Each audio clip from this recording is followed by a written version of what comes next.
So we're sitting here in Keith Kauffman's basement, which has a lot of really cool things, and weirdly enough, lots of wooden ducks. Is that the hunter in you coming out, Keith? Maybe a little bit, yes. I can just see over there. So you are known as the man from Mifflintown.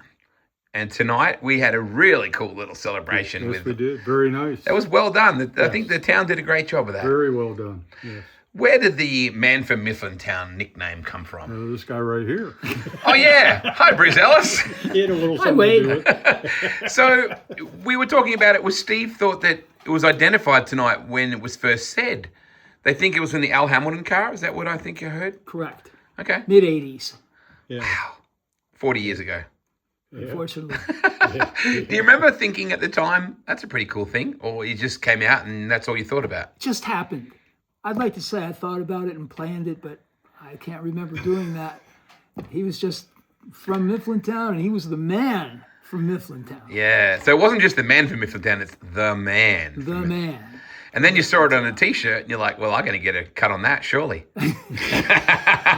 Have you met Kathy? I got a couple free shirts out of it. So well, that's okay. That was my royalty. We were talking on the way out there tonight, and I asked you, when did you first announcing it? And I thought you would tell me you were a teenager or something like that. That's not the truth. My first announcing job? Yeah. My first announcing job, I was 12, had a quarter midget race. Okay. Wow. The track announcer, an adult, was ill or something. He wasn't there. Nobody wanted to do it. My car was out of action for a couple of weeks.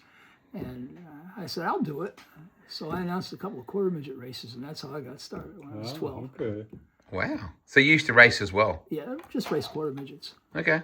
Then you realise it's easier to get paid to be at the races than it is to pay to be at the races. Correct.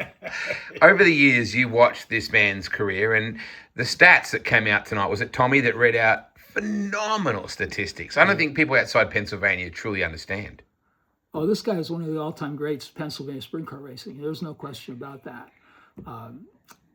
Tommy made a good point tonight. Now, of course, people weren't there to hear that. Tommy Little was an announcer at Port Royal quite a few years ago. But he said this guy was on the road. Was it Steve? Steve said that. Steve said that. This guy was on the road for 10 years. Yes.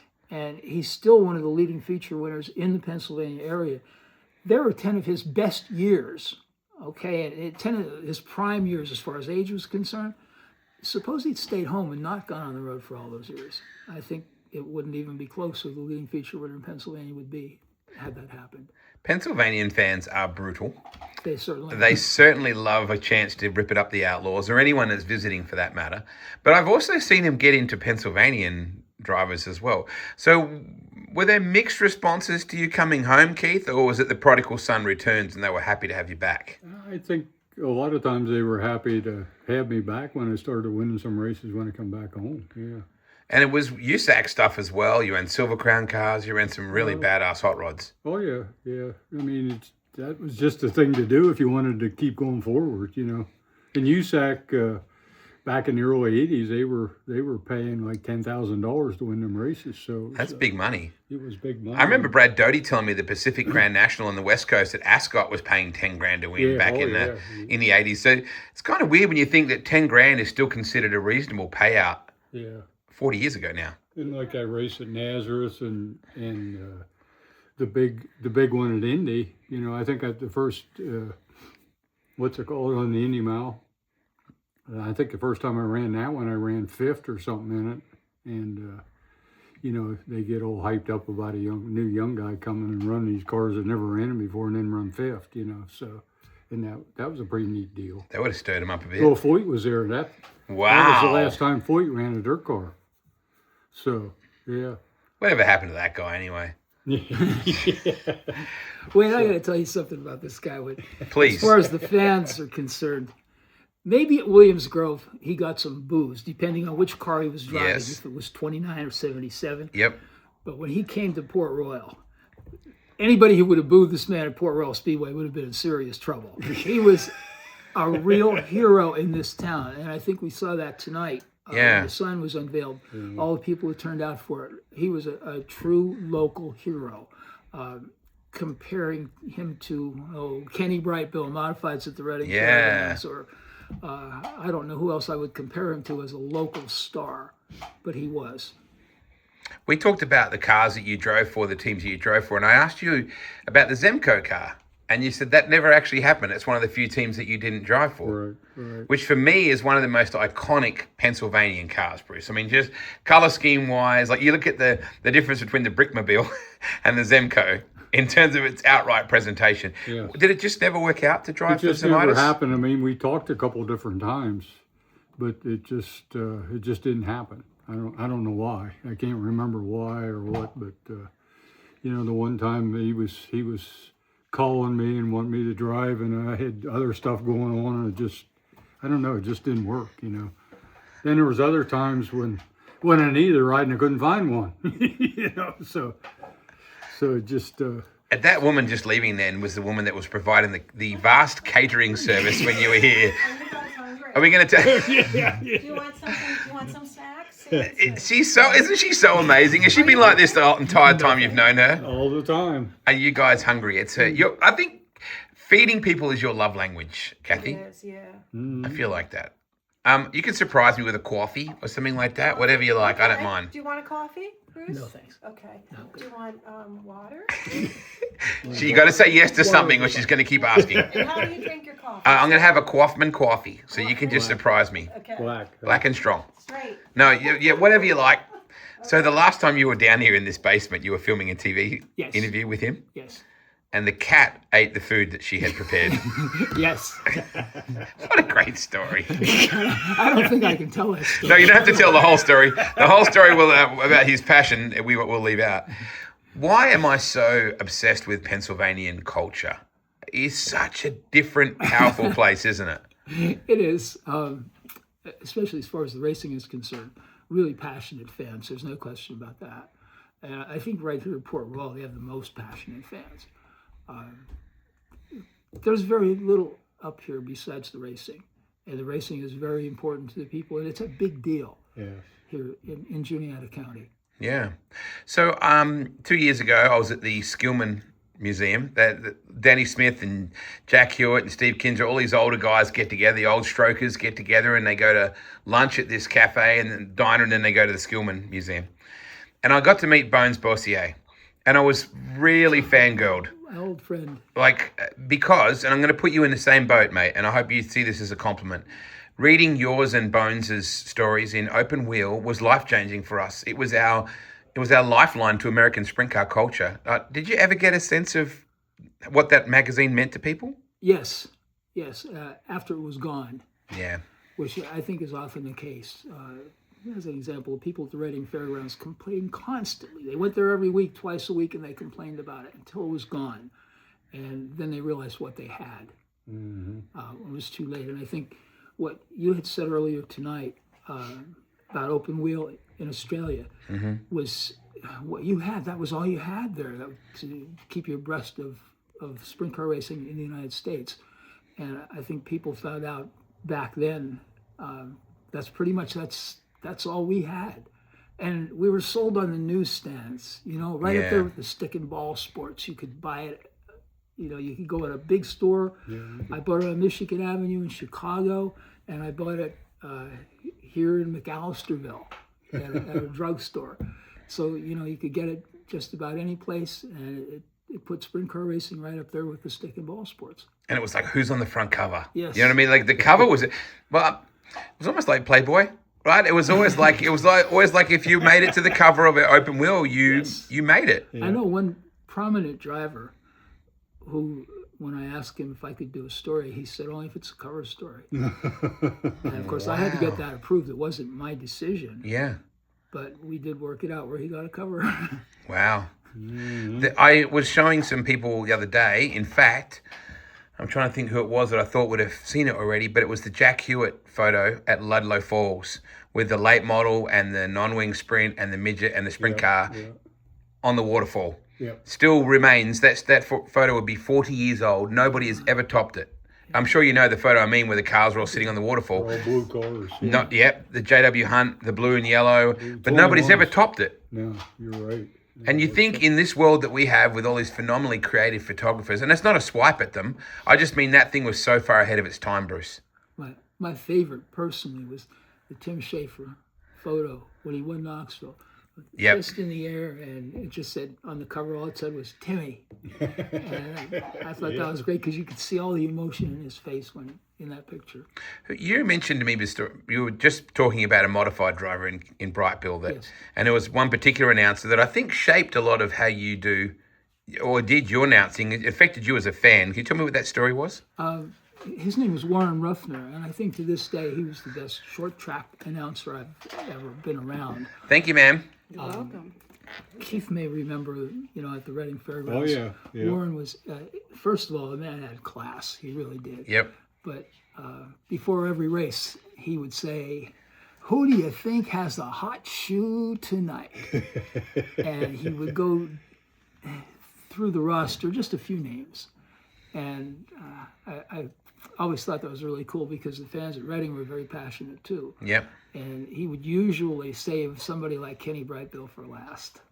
And he would say, sometimes, did I forget somebody? Oh, really? Did I forget somebody? How about the driver of the number 19, Mr. Excitement, Kenny? And by that time, the crowd would be going so wild, you wouldn't hear Brightville's last name. You got 'em Who's stayed the hot up, flag girl back there? Wow. That is about call and response. You're pretty good at that. Did you ever? I was a majorette. There you go. I had a feeling there was something to do Hey, with that. You're talking about Reading. I just got. Hey, what? Sorry, I painted that. It's all right. I fixed it. They're putting. They want to put me in a museum down there at Reading Fairground. I got a call from somebody. Really? Yeah. And they dug up some. They wrote a story. He Kathy was supposed talked. to email it to me. Oh, okay.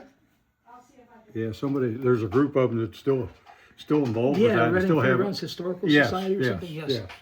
So they're going to put me in the Hall of Fame, and Nice. then they wrote back and wrote emailed Kathy some stuff. And I thought I won 2 races, but I won 3 races down there. Okay. And there weren't many sprint car races No, there. no. Wing sprint car races. And it was a pretty big deal back in the day because they ran modifieds and sprint cars and Yeah. paid a huge purse. on Sundays On in Sunday. November. Really? Sunday? Wow. Chilly Sunday day. afternoons in Packed- November. And packed the place. Yes, they did. Packed the place. One of my great thrills was Lynn Paxton taking me through the Easter Museum. In fact, Kendra Jacobs organised it. She said, you need to go out there. And Bill Wright said, you need to meet Van May, Yeah, which oh, I yeah. did. I went out to his shop, which was unbelievably cool. But I also got to go out with Lynn. His recall of everything that was Pennsylvania, and particularly Tommy Hinnerschnitz, who was his absolute You icon. can remember everything, There is such a Hall of Fame culture in America, Bruce, more than any other country I visit or have experienced. Why is the Hall of Fame so important? It's the It's a history, I ultimate guess. award. Is that as far as being in a hall? Yeah, like it's a big deal. Like Keith's part of it. The National Sprint Car Hall of Fame, which is what it says on your sign. Mm-hmm. So the one point that they made in that sign was what? Yes.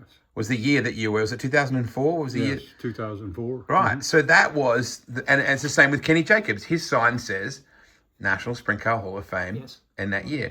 So all I'm saying is it's a cultural thing for any form of sport or any business. If you're in a Hall of Fame, that's something to aspire to. Yeah, it's a huge honor. It too, is. Also, But it's The not always an ultimate honor. accurate measure of your greatness, though, because you can be the best sprint car driver in the world and still not get into a Hall of Fame, right? Well, I think if you're the best sprint car driver, you will You get will into the get Hall in the of Hall Fame. of You certainly hope so. You may have to wait. Correct. He waited a couple of years longer than he should have, but he got in. I waited a long time, but I got in. So was it worth it for you, and then it was worth the Oh, wait? absolutely. I bet Keith feels the same way. I didn't need the banquet. I didn't need the plaque. All I needed was the phone call. Yeah. Is that right? Oh, yeah. You need to know. It's just a huge honor. Okay. They put you with the most elite people in the world Yeah, it does. in your sport. It doesn't matter whether you're a race car driver, announcer, baseball player, football player. Yeah. It's just the best thing you could do. It's the top of the Yeah. pile. So California is cool. Midwest is cool. Down south is cool. Pennsylvania is just different, Bruce. Like you start earlier by a long shot in the season. You end earlier by a long shot.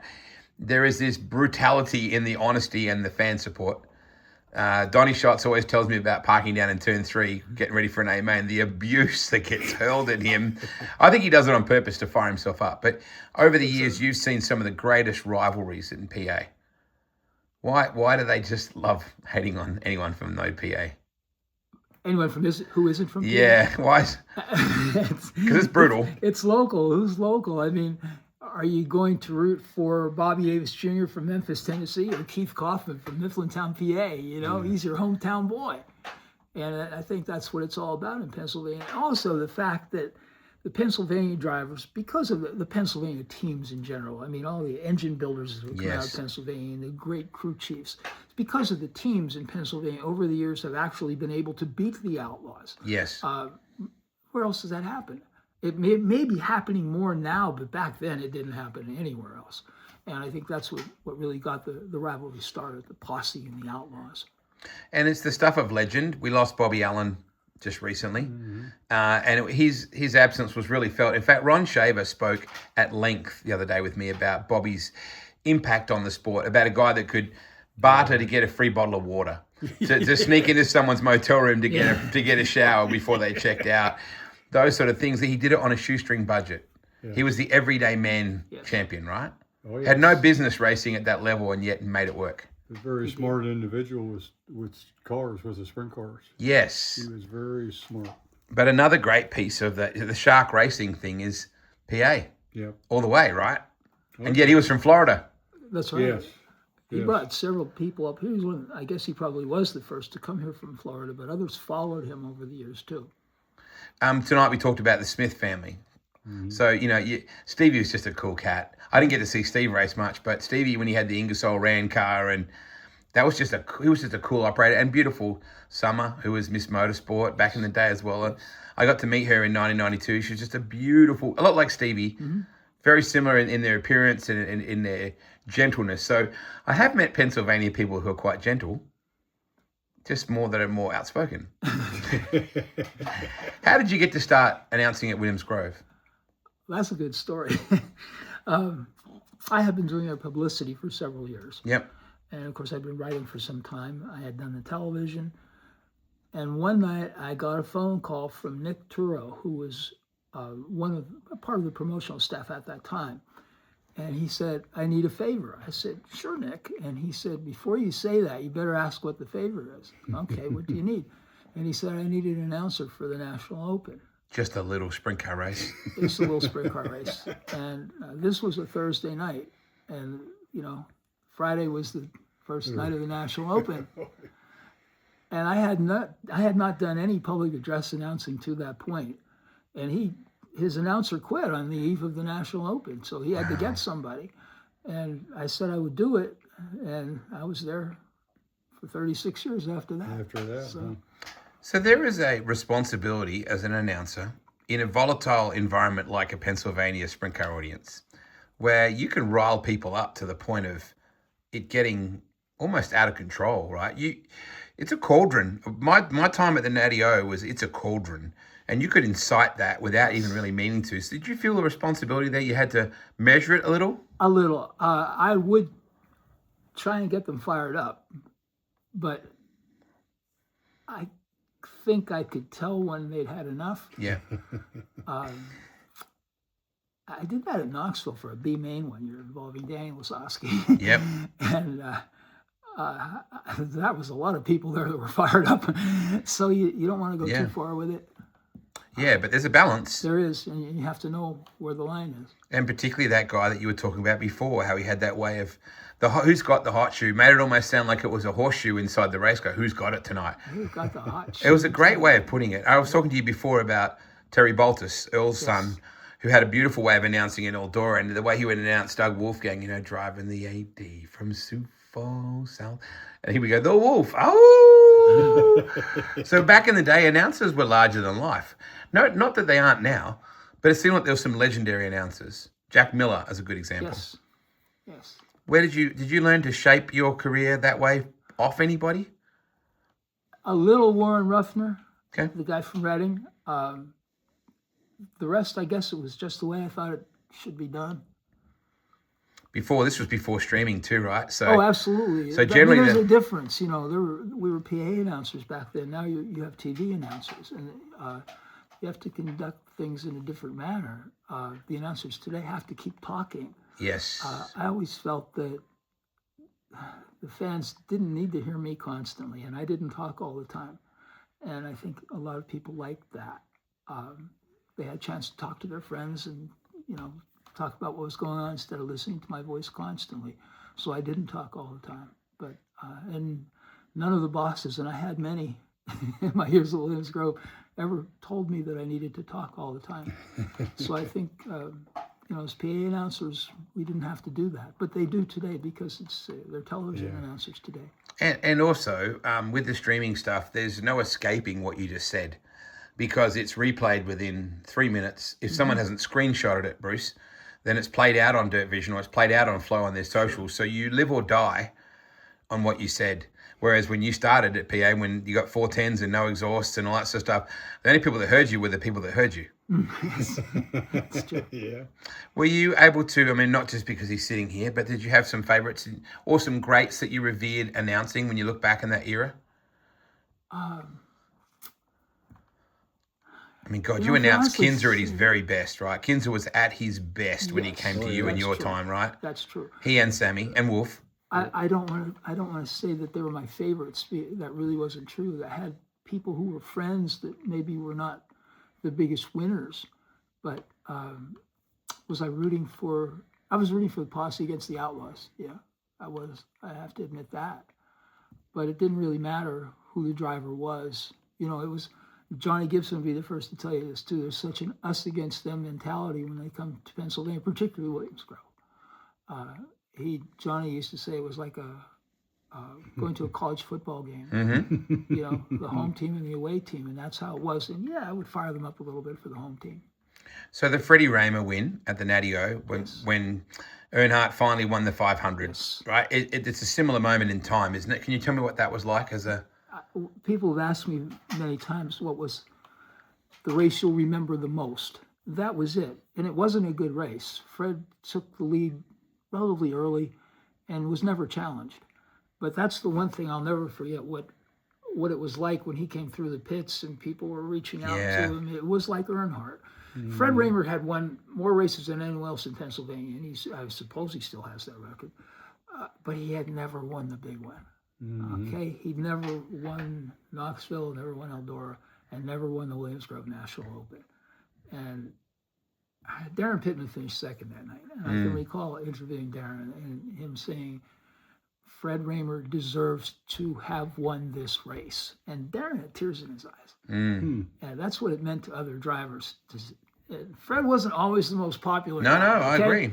But he deserved to win that race. He'd been trying for so many years, and he had announced his retirement a few weeks before that. At season's end, he had made it clear that he would not race again, and he never has.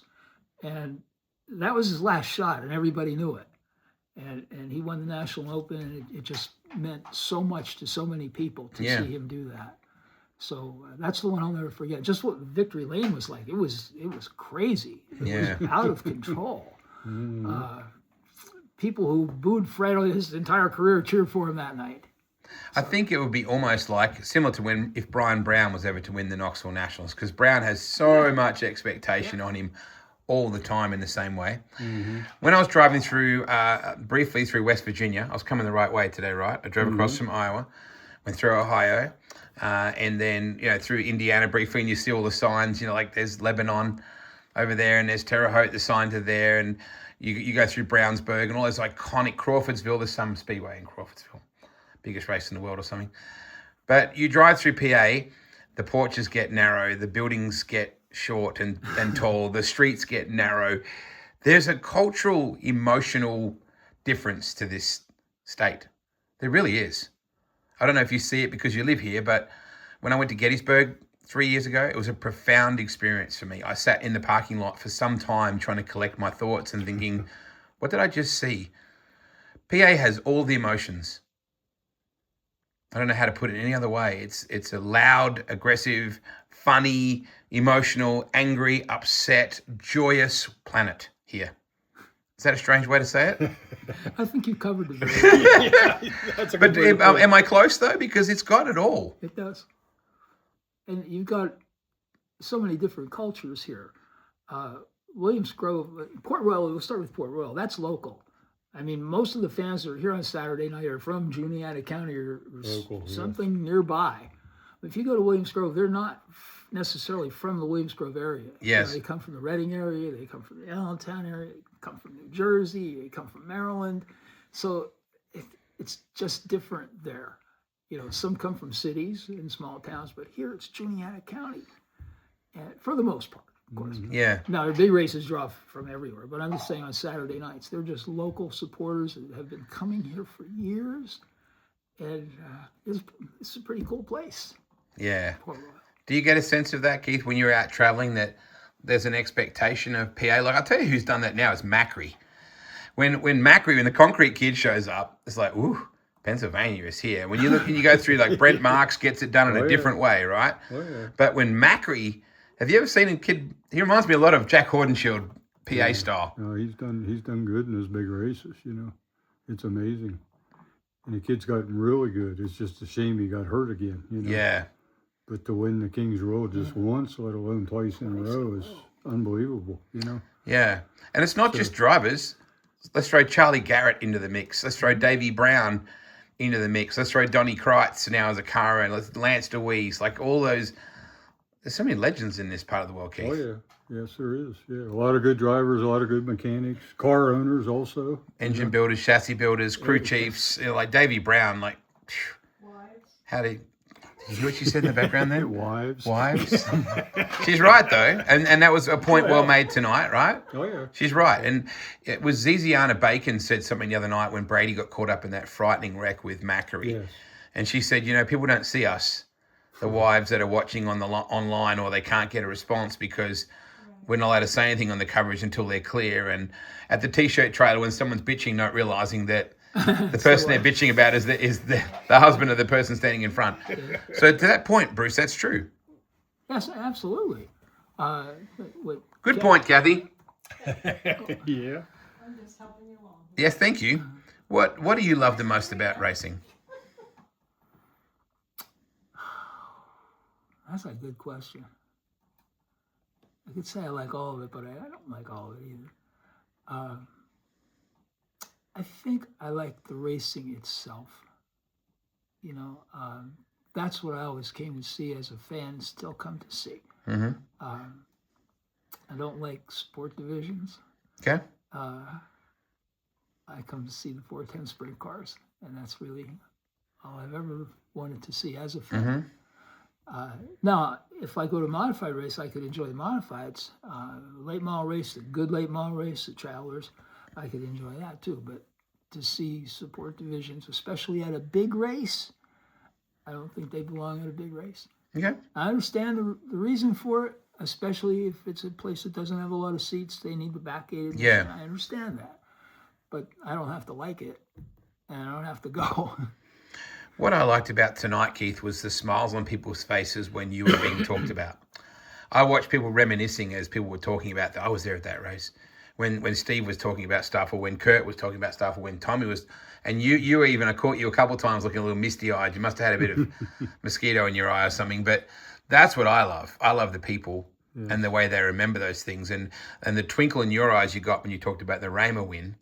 To me, race cars are cool, but people are cooler, Keith. Yes.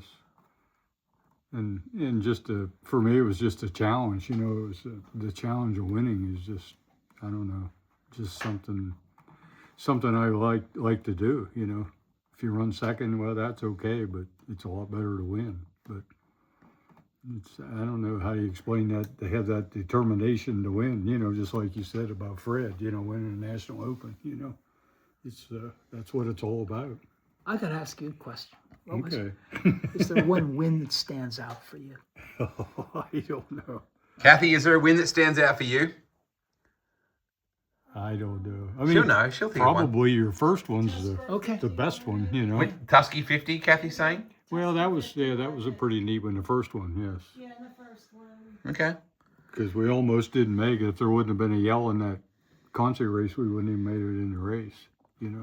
So, Oh, you came from the back. oh yeah, I mean, we had to get into Quincy. We took the race car out of there and changed the motor and come back, and the race had started, and they threw the Ella because somebody spun out or wrecked on the first lap, or we'd have never got in the race. Was that the K33? Yeah, yeah. So, What a great number. yeah. The K33. Can you have famous car? Can you have a favorite team or iconic look, Bruce? You know, the Brickmobile, the Zemco, the Al Hamilton, the Apple Chevrolet, the... You just hit all of them right there. Well, I mean, there's so many of them, right? They're the iconic ones. Donnie Kreitz's blue car, you know. Yeah. That was pretty iconic. Actually, that Coors Extra Gold car. Yes. Is one of the prettiest. That's Good a point. sign- That's a sign over there. Yes, the one with one F on the name, Kathy, that you pointed out before. The course car was very cool. You're right. But we did have people like Doug Wolfgang that came here, Kenny Jacobs, Brad Doty. They were accepted, right? Fundamentally. They were accepted when the real outlaws came to town. I don't think Wolfgang was accepted, but I don't he think wasn't any really a of them favorite. felt like they were. Yeah. Okay. Do you? I'm sorry, what did Kathy say? What'd you say? I don't think. Come and sit up here, girl. She didn't Come grab a think they chair. were accepted, you No, know. I don't feel like any of them felt like they were. They raced here and got They along, were and Yeah. outsiders. I Okay. think they were only accepted when they beat the Outlaws. Yeah. Then they were Pennsylvania cars. Well, even Pittman, right? So Pittman drives a 69K these days, but even Pitto had a pretty good fan support considering he was a guy from Oklahoma. If he was in a Pennsylvania car, that's what constituted a posse driver. Right. And Mike Hefner got on the mic one time in Pennsylvania when Pittman was driving for him, and he said, I'm a posse member. Anybody who drives my car is a posse driver.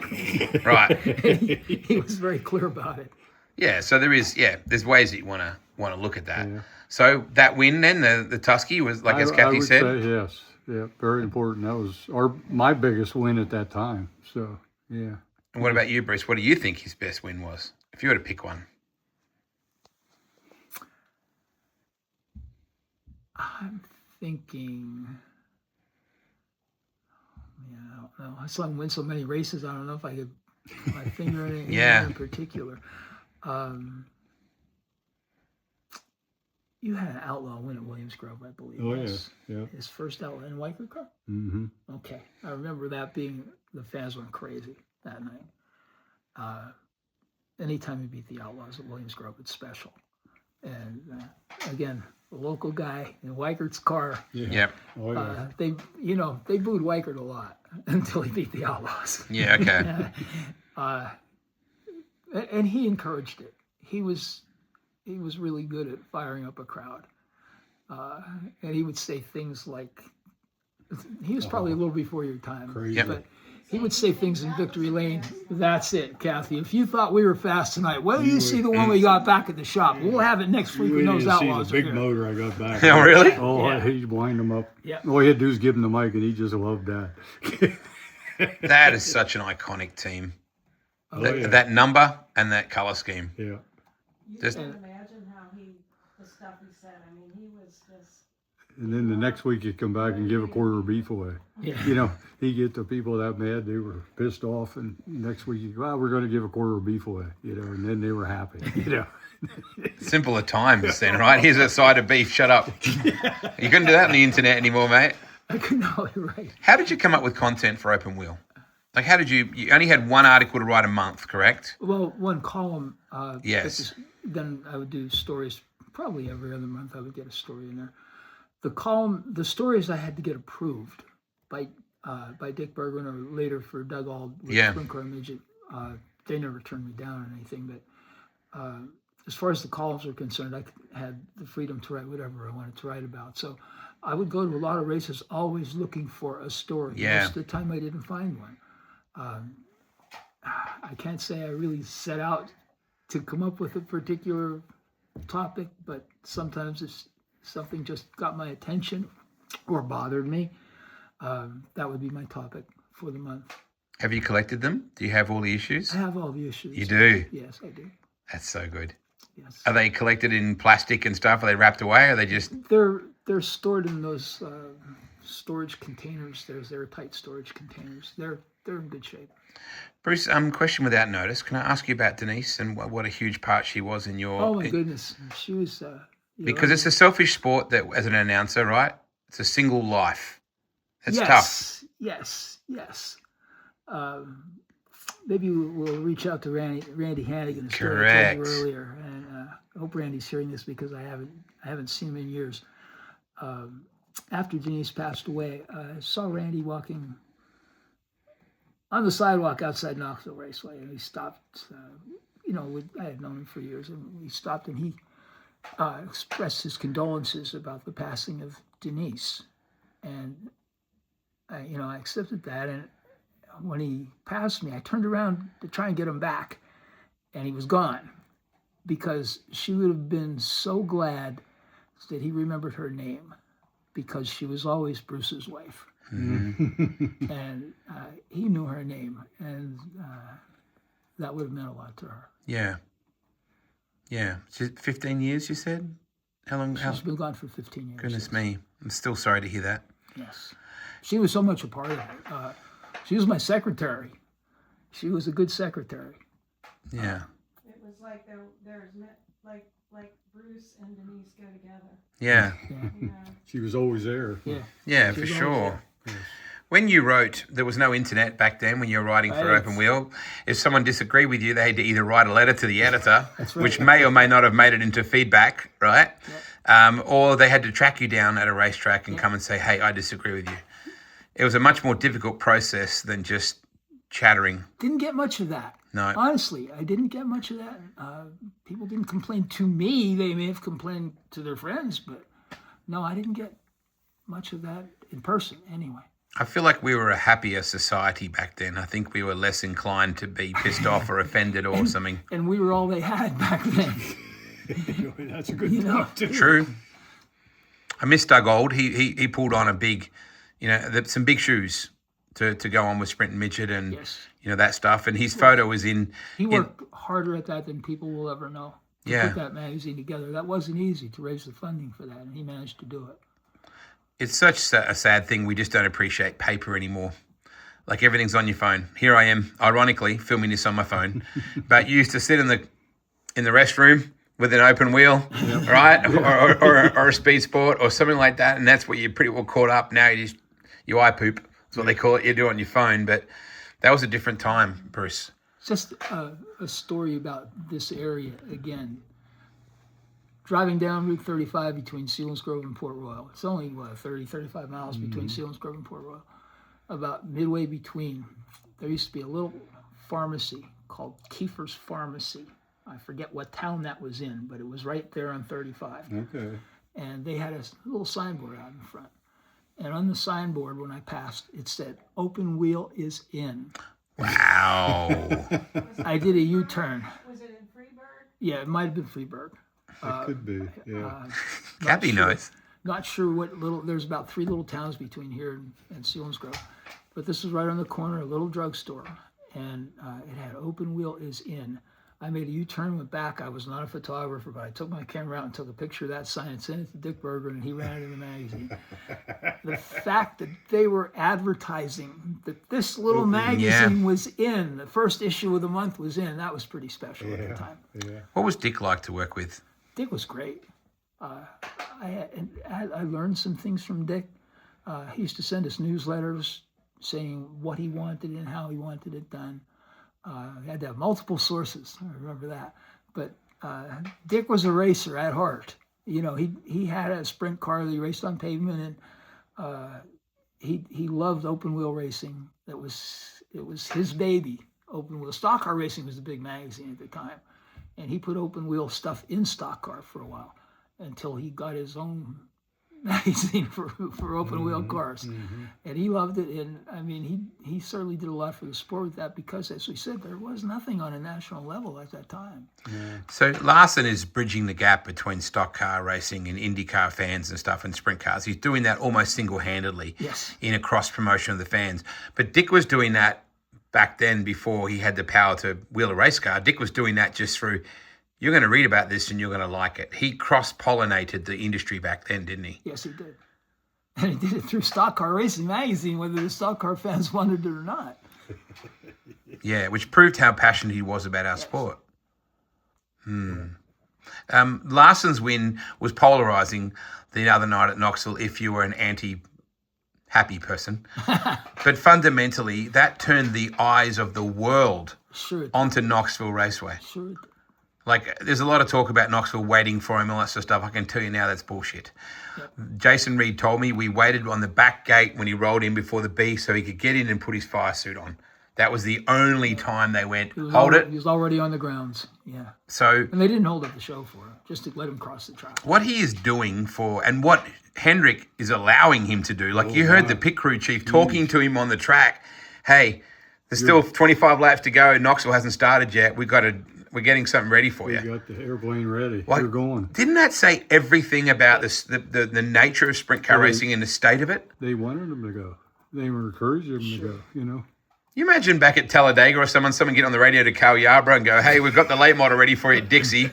Get ready, right? They'd have probably liked that. Well, those guys were from that era, but what Larson is doing for this sport, and inevitably they boo him now, and you saw that with Kinzer, you saw that with Donny Schatz, you saw Sammy earned it. Sammy worked harder than most on that side of it. He didn't just get it because he won a lot. But Kyle is doing phenomenal things for our sport, isn't he? Yes. I don't think any of us have seen anything like him, have we? As far as what he's doing for the sport, because he has the public, he has the spotlight because of his NASCAR connections. So he's reaching a whole lot of people that nobody else in sprint car racing ever really did. And doing them both and winning them both. He's still yet to run a top fuel car like Tony Stewart. I don't think there's been anybody more wildly versatile than Tony Stewart. Oh, that's I mean, you know, That's famous. IndyCar, Cup Car champion, Silver Crown, USAC Triple Crown, like Sprint Car there's World of another- Outlaw winner, Eldora owner. Like, has anyone done more for the sport than Tony Stewart? I don't think. As I a don't car think. owner, too. Larson. Cal Larson's right behind him. Yeah, but in a different way, right? Well, like yeah. Tony's winning in top fuel. Yeah. That's insanity. Yeah, I mean, you know, he owns Eldora, and he Owned the Old All-Stars Outlaws before that. team And the All-Stars, kept the All-Stars alive. He did. He put a lot back into the sport. And the other one who's like that is Casey Kane. Yes. I've always wished that Jeff Gordon would have done what Casey and Tony Stewart have done, just using his name. Yeah. Not his own money, other people's money, right? OPM. I felt like at Exalta or DuPont or someone could have maybe put something together for Jeff to do that. Anyway, he didn't. And but how good is Casey? He almost won the Nationals. Casey has put a lot back in the sport. Yeah. A lot. He sure has. Just almost as much as Tony, as far as racing and As a car cars, owner, yes. as a car owner. You know. I know you watch streaming. You and Kathy watch streaming. Yeah. Do you watch streaming, Bruce? Absolutely. Okay. So you're a diehard. You're sort of... I am. I don't go to the races anymore. Billy Pouch, who was one of my heroes, had a quote recently that, I mean, He I likes can it see where too. he's coming from. He said, if it's on flow, why go? Well, it's a challenging situation. If it's really hot and we're 10 minutes down the road from somewhere and you go, I can watch it in the pool on the Lalo, people do that. It challenges me. When I was a kid growing up at Claremont, I never asked, is Alf Barbagallo going to be there? I just like, holy shit, Claremont's on Friday. I didn't care what the format was. Didn't care. We never knew how much it was to win back then. It was just like, it's on. That was all I needed to be motivated. Were you like that as a kid? If it was on television? Well, it wouldn't have been back then, right? Oh, well, they had some stuff on. Yeah, like USAC races very little. occasionally. I can remember watching Toby Tobias. from Tobias. Terre I was Haute. gonna Yeah, say the same yeah. thing. Winning the Terre Haute. or That was a something like big deal. Yeah, you know, to see him, because we knew him. He was from here. I could still see him with the Serenita's now after he won the race. And he did win that big race at Terre Haute. Yeah, that was the The one one I that was was thinking on NBC or CBS. of. Wide World Sports. Wide World Sports, yes. And look, Dave Despain with Thursday Night Thunder and, you know, all of that incredible stuff was huge as well. And Oh, yeah. Steve Evans and Brock, you know, like Diamond P, and they walked away. Like that, you know, that incredible videotape and Mike Ward's big crash that he had back in the day and that huge wreck with Marlon Jones and John Sinnett at Knoxville in turn one when they got out of the yard and ended up in underneath where the flag stand would be now or the flag pole would be there. But I just don't feel like I didn't have a choice as a kid. I just wanted to go. If it was close, I was going. I guess we were probably all the same, right? Yes. Because there wasn't that option anyway, but you just wanted to go. Are you a good spectator, Keith? Yeah, I am, because I never got to watch many. Yeah, right. I enjoy going. I mean, I enjoy going to Port Royal. You go every week, don't you? I go Just every about. week, Yeah. you know. Well, you're addicted. You're also helping a lot at the facility, Well, right? Yeah, and I help a lot there too. But I enjoy going there on Saturday nights. Now, everybody wants me to go along to Williams Grove or Stones Grove, or that doesn't excite me. Here's a Pennsylvanian who is so typical of traveling, right? I'm The world spoiled, should you know? know that he lives probably 2 miles from Port Royal. Is that about right? Yeah. Okay, we're not exaggerating. 3, okay. But Williams Grove is 50 miles down the road. He doesn't go there. I did all that, you know. You tell people from Iowa Yeah. or somewhere, Yeah. you know, how spoiled we are in Pennsylvania. Yeah. Like, you know, Oh, yeah. everybody says, well, I'd never go to Lernerville. That's 3 hours away. And then you got guys that are commuting from Knoxville to Sioux Falls every Correct. Friday, 5 hours. Saturday and Sunday, yeah. But yeah, we are spoiled. We're all spoiled. How has the state survived with so many tracks so close? How is There aren't that? as many as there used to be. No, but there's still. Used to be, 3 Saturday night tracks. Sure. 2 of them were within 40 miles of each other, you know. But they survived for years. Yeah. But now Years. it's gotten more It's difficult. changed. Yeah, it's changed a lot now, I think. You know, like even Williams Grove Oh, suffers. for sure. The other weekly shows, it's a wonder they're still open. I love the 6 degrees of separation that brought the 4 of us together tonight. I love the fact that it was a random text message. Hey, can we catch up? Sure. Where? Well, I don't know. Let's go to his sign unveiling of the man from Mifflintown, which you created. That's the beautiful part about our sport. We live on the opposite sides of the world, us 4. And yet here we are doing this today, looking at the glint in people's eye, watching one of their heroes get honoured tonight. That's what I love about our sport. I can't be friends with Patrick Mahomes because I went and saw him play a football game. Right. But I can become friends with Keith Kauffman and Kathy Kauffman because I saw them race once and I thought, they look like nice people. I'll buy a T-shirt. Wonder if we can be friends. Yeah. I read Open Wheel many times, Bruce. I'd like to call you a friend purely because I think I know you. Whether I do or I don't. And that's the beautiful part of our sport. I'm so glad you guys are together. Kathy, I'm glad we're here. Thanks for the pumpkin pie and the amazing meatloaf. And I'm good with my coffee. It's good to see you, Bruce. So good to see you too. Congratulations, man from Mifflintown. Thank you. Let's bullshit again sometime, all right? Let's do it.